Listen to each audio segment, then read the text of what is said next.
Hey everyone, I'm Grace, and today I have the pleasure of talking to Clive Deamer, who is a session drummer, and he's worked with the likes of Radiohead, Portishead, and Roni Size. Clive Hello. Deamer. Hi, Okay, Grace. so I have no knowledge of the drums, Okay. other than that they're pretty vital in music and they're pretty hard to play well. That's true. Yeah. But also, I have no interest in talking to you about drums because Okay. I don't really care about the drums. I'll go home now then, shall Yeah, I? just leave. No, what I'm interested in talking to you about is how you got to where you are and at the rate of skill and achievement that you've that you've got to. Well, that's a good question and not so easy to answer because I've been playing for 40 years since I actually started playing, and it's a lot of it is not that much of a surprise. You know, it's something you chip away at bit by bit, and you if you have some ability, you build up a reputation for yourself some way or another, playing a gig here, a gig there. You make friends with other musicians, and you share knowledge with them. Slow journey. Yeah, Ladder. in my case, it's a slow journey, and you acquire skills, and eventually people who are maybe a little bit further up the track remember you or like what you do, and will say, let's get him in because he does that thing that, we like that thing, let's get him to play on our record. And then if you get lucky, one of those records one day will suddenly become successful, and then you go up another step on the ladder. Yeah, and then it sort of works that way in a simple. My first question was there ever a time or times where you felt like giving up? Yes, definitely. How did you overcome those challenges? Again, those old favourites. If you've got friends, good friends, they'll when you're down and feeling despondent, they're the ones who'll come around and say, yeah, but what you do is great, and I like a lot of musicians. I think I've suffered for many years with low self-esteem about what I do. When I compare myself with other people, I think, oh, I can't do that, and I can't do that, and I think a lot of creative musicians, creative people in general, suffer with that. So what is it that motivates you then for you to have kept going? Music, it is. When you hear great music, something that you haven't heard before, something fresh for you, and you many times in my career, I've suddenly turned a corner, or someone said, "Have you heard?" And you go and listen to it, and you go, oh, "Wow, listen to that!" And boom, you're back. You feel like a teenager again, and everything that matters is that music. When I worked with Roni Size, it felt like that. When I worked with Robert Plant, I got that feeling. When I worked with Radiohead, I got that feeling. Those are the high points, the moments when you're rolling forward and everything's great, and that's when you make progress. Yeah. And obviously, in between those times, you can fall into a trough of exactly. Just like life. You have high points and low points. Is there anybody in particular that inspires you, or has it been like, as you go along, you get different people that inspire you, and what have you learned from those people? Oh, many, yeah. Again, many different people. Not just drummers. I mean, obviously there are favourite drummers that I could talk about. Earl Palmer from the 50s,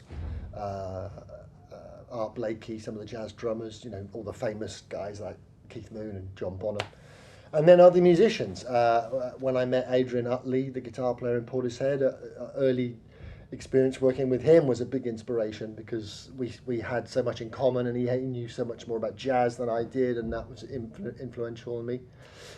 Working with Robert Plant was a big influence because he's such a larger than life character, and he's such a life force. Yeah. He's inspiring. Oh God, I mean, as I said, it's 40 years. Yeah. There's a lot. Yeah. I can't remember them all that quickly. What would you say one of your biggest battles? You said you suffer like low self-esteem and stuff. So do I. What has been one of? Because I think sometimes the biggest battles we have is with ourselves, or at least it's with me. Yeah. What has been one of your biggest battles with yourself, and how have you sort of got past? Have you got past it, or is it like a? Do you just learn to sort of cope with these sort of? It's an ongoing thing. you have your little successes, and then when things aren't going so well, when the work dries up for a while and the phone doesn't ring and nothing comes your way, that's when you doubt yourself. Yeah. And I know, again, that's a common thing, because being a self-employed musician, if the phone doesn't ring for a few months, it gets really scary. You think, oh, that's it, my career's over. Oh, I must have done something, and everyone's going, oh, don't phone Clive. You know. But of course, it happens to everybody. Everybody goes through those things, you know. And then when the work comes around again, you plug back in, and you know, it's like it's like, yeah, exactly. It's like the bad bit never happened, you know. But again, coming back to friends, you know, talking with people you trust, whose musicianship and a musical opinion you trust, that's a great thing to do. When you're in doubt, talk to them and share your fears and your hopes, you know, and that's a great way of checking where you are. Connect with people, yeah. Connect with Get people. out of your own little head. Exactly, yeah. And other things, practical things as well. I mean, I started doing yoga a few years ago. Love yoga. And I found that a really big help, especially as I'm getting older, because it's a great way to keep fit and to keep strong and to... it's good mentally though, isn't it? It's absolutely. that kind of focused... Absolutely. And sort of calming yourself and becoming like really not at one, that sounds, but it is. It's kind of you connect with yourself. Exactly. Yeah. It's a great way of clearing your mind and putting your body in a mode that helps when you go back to doing normal life things. You know, so that's something that I did that I found very helpful. I'm really interested in this like idea of self-belief, because I think it's so powerful, and it can be the sort of, one person can have self-belief and be okay at something but propel, and another person can be really good at something but then not believe in themselves and just not get very far. And I, as a young person, I'm sure there are other young people that feel the way I do. You look at all these people that you're really inspired by, you know, actresses and musicians and writers, and they're all doing the things you want to do, and then you think, I can't do that. Like, their work's so much better than mine. What's the point of me doing it, because they've already all done it? Did you ever suffer with this? And like, how did you kind of get over that sort of did you ever compare yourself to other people, and how did you get over that comparison? You constantly compare yourself with others, and sometimes that helps, and other times that's, you know, becomes a self-defeating way of looking at it. I think, like I said earlier, I mean, I can think of lots of people successful artists I've worked with who still suffer with that dilemma. They are both at the same time already successful and yet still have huge self-doubt, and yet they can also, you'll also find those people have amazing drive. They have massive self-doubt, yet they have huge self-motivation. It's just got a weird dichotomy. So what would you say are the attributes that people, to be successful in whatever field, creative or not, what do you think, if there's a magic formula, which there probably isn't, what would you say those attributes are? I think having some personal motivation, and whatever it is that fires that up, wherever you find it to begin with, if you've got that drive to do the next bit and then do the next bit and chip away and not give up. You might have, as we've already discussed, you might get to moments where you feel like giving up, but that's the moment where, you know, you're tested. But that happens in everybody, in all aspects of life. But when you get to those moments where you feel like stopping and quitting, if you ask the right question and put your hand up and ask for help, you know, that's when you'll find out who your friends are, and then you pick yourself up and keep going again.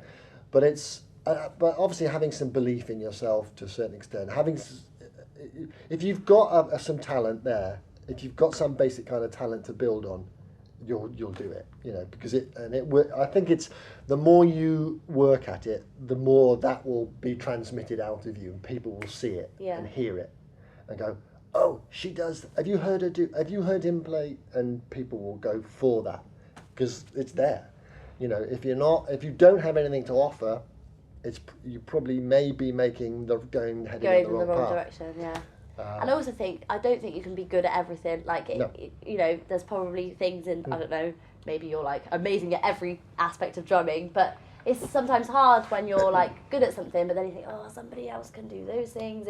Do you just have to focus on what you're good at? And well, I like to think of myself in drumming terms as a kind of an all-rounder sort of player, but Have you worked? But having on said that, there's aspects? plenty of drummers out there who are far more, well known and have far greater reputation than I do, who do drum clinics, and they're unbelievable players and have techniques and skills that I don't really have, And they do their work in the area that they work, and I work in the areas. I guess there's always going to be people better than you, and there's always probably going to be people worse than you. So you might as well just do your own.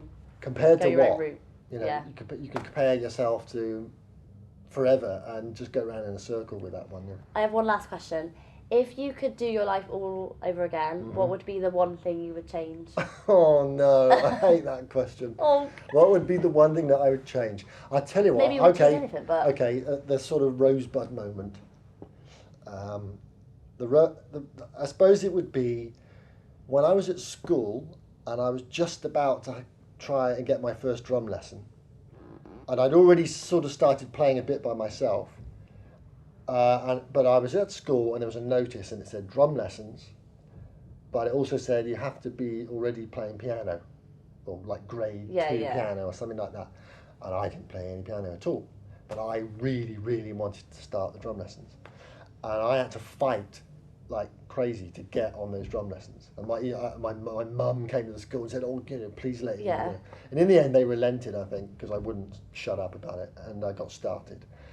But I really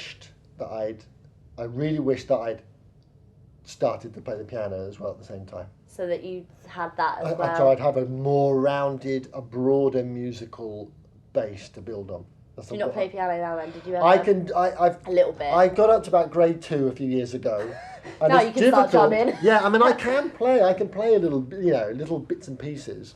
But the trouble is, I'm so busy in my life, I can't dedicate the time to get to the place I'd like to be able to get to. Yeah, like really, top-notch. Well, not top, but enough to be able to pull a song together or to, break some chords down. Do you think it was because you were stubborn when you were younger, like, I want to do drums, I don't need to do them? Or what aspect of you do you think? For me, I was a natural player. Well, the first time I ever picked up a pair of drumsticks, I could play a drum roll. And, and I just had innate ability to work with rhythm, and I did not get on well at school. So once I discovered this thing that I could do far better than anything else, for me it was just the direct channel. That's where I'm going.